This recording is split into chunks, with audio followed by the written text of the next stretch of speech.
Assalamualaikum warahmatullahi wabarakatuh. Perkenalkan, nama saya Siti Fatona, mahasiswi semester 4 Prodi Pendidikan Ekonomi Fakultas Keguruan dan Ilmu Pendidikan Universitas Pancasakti.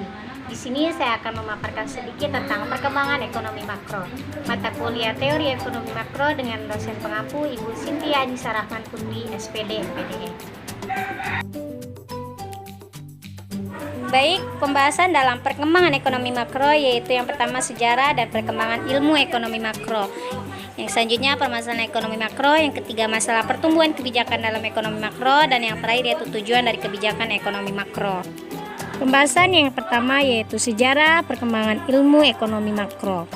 Perkembangan ilmu ekonomi makro berawal dari kegagalan ekonomi klasik yang sangat fanatik terhadap konsep mekanisme pasar dalam mengatur perekonomian. Kegagalan tersebut memunculkan pemikiran-pemikiran baru para ahli-ahli ekonomi. Yang selanjutnya yaitu permasalahan ekonomi makro. Ada masalah jangka pendek atau masalah stabilisasi yang berisi inflasi, di mana permasalahan-permasalahan tersebut yaitu diantaranya tingkat pengeluaran agregat yang melebihi kemampuan perusahaan untuk menghasilkan barang dan jasa. Kedua, pekerjaan di berbagai kegiatan ekonomi menuntut kenaikan upah, akibatnya biaya produksi meningkat. Selanjutnya yaitu kenaikan harga barang, impor. D. Kekacauan politik dan ekonomi.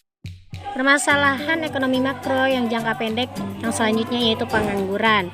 Yang permasalahannya yaitu kekurangan pengeluaran agregat karena permintaannya berkurang, ingin mencari pekerjaan yang lebih baik. Yang selanjutnya perusahaan mengganti tenaga kerja dengan mesin. Yang terakhir ketidaksesuaian antara keterampilan tenaga kerja dengan yang diperlukan industri. Permasalahan yang selanjutnya yaitu ketidakseimbangan neraca pembayaran, diantaranya penerimaan dari ekspor dan pembayaran untuk impor barang dan jasa, aliran masuk penanaman modal asing dan pembayaran penanaman modal ke luar negeri. Yang terakhir yaitu aliran keluar dan masuk modal jangka pendek seperti mendepositkan uang di luar negeri. Permasalahan ekonomi makro yang selanjutnya yaitu jangka panjang atau masalah pertumbuhan. Masalah-masalah diantaranya yaitu pertumbuhan ekonomi. Masalah pertumbuhan ekonomi dipandang sebagai masalah makroekonomi jangka panjang. Peningkatan pertumbuhan ekonomi makro karena yang pertama yaitu faktor produksi mengalami peningkatan dalam jumlah dan kualitasnya. Yang kedua, investasi yang dilakukan meningkatkan jumlah barang dan modal. Yang ketiga, teknologi yang selalu berkembang. Yang keempat, tenaga kerja bertambah karena bertambahnya penduduk. Yang terakhir yaitu pengalaman kerja dan pendidikan meningkatkan kualitas tenaga kerja. Yang selanjutnya yaitu kebijakan dalam ekonomi makro. Kebijakan yang pertama yaitu kebijakan fiskal. Kebijakan yang kedua yaitu kebijakan moneter. Kebijakan yang ketiga yaitu kebijakan segi penawaran. Pembahasan yang terakhir yaitu tujuan dari kebijakan ekonomi.